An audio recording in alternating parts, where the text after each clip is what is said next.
சில குடும்பங்களில் தந்தை மகன் உறவு என்பது ரொம்ப மோசமாக இருக்கும். தந்தை மகனை பற்றி கண்டுகொள்வதே இல்லை, இல்லை திட்டிக் கொண்டே இருப்பார். மகன் தந்தையை பற்றி கண்டுகொள்வது, இப்படி சில குடும்பங்கள் அமைந்து விடுகின்றன.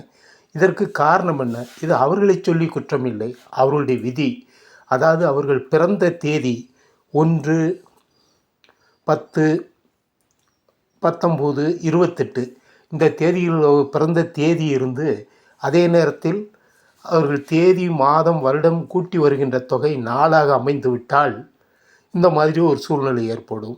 அல்லது அதே போன்று அவர்களுடைய பிறந்த தேதி நாளாக இருந்து, அதாவது 4, 13, 22 இருந்து 31 இப்படி இருந்து தேதி மாதம் வருடம் கூட்டி வருகின்ற தொகை 1 என்று வந்தால் அவர்களுடைய நிலையும் இதே போன்றுதான்.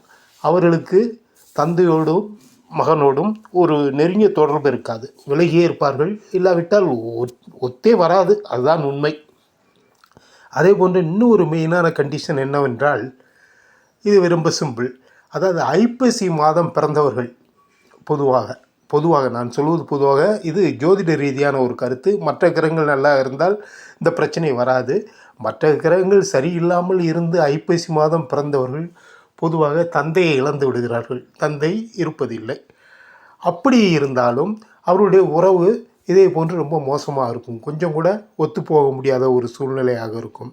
ஆகவே நண்பர்களே, தந்தைக்கும் மகனுக்கும் உறவு சரியில்லை என்றால் அவர்களை திட்டி பயனில்லை, அவர்கள் சொல்லி குறை சொல்லி ஒன்றுமில்லை. அது அவர்களுடைய விதி. அந்த தேதியிலோ அந்த ராசியிலோ பிறந்திருந்தால் அவர்களுடைய விதி அப்படி அமைந்து விடுகிறது. நன்றி, வணக்கம்.